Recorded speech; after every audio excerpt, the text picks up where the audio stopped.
മലപ്പുറം വണ്ടൂരിലെ വാസുദേവൻ സാധാരണ ഏതൊരച്ഛനെയും പോലെയും മക്കളെ ശിക്ഷിച്ചാണ് വളർത്തിയത്.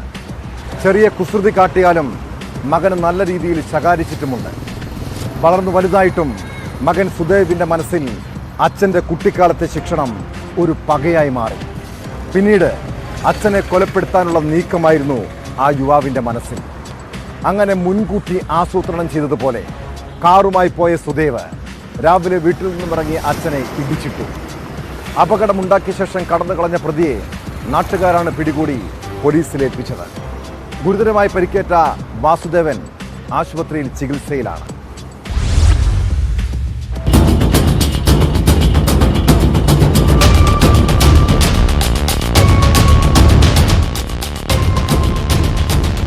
നടുവത്ത് പൊട്ടിപ്പാറയിൽ താമസിക്കുന്ന നല്ലേങ്ങര വാസുദേവനെയാണ് മകൻ സുദേവ് കാറിലെത്തി ഇടിച്ചത്. തുടർന്ന് നാട്ടുകാർ കാർ പിടികൂടുകയായിരുന്നു. ഇതിനിടയിൽ സുദേവ് റോഡരികിൽ കാർ ഉപേക്ഷിച്ച് രക്ഷപ്പെട്ടു. 34-കാരനായ സുദേവിനെ സുഹൃത്തിന്റെ വീട്ടിൽ നിന്നാണ് പോലീസ് പിടികൂടിയത്. അച്ഛന്റെ സ്വഭാവത്തോടും പെരുമാറ്റത്തോടും പ്രവൃത്തിയോടുമുള്ള എതിർപ്പാണ് കൃത്യത്തിന് കാരണമെന്ന് പോലീസ് പറഞ്ഞു.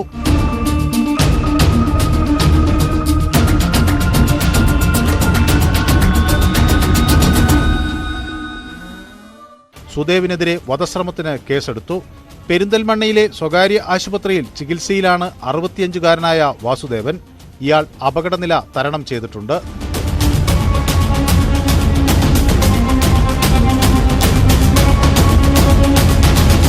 ന്യൂസ് 18 മലപ്പുറം.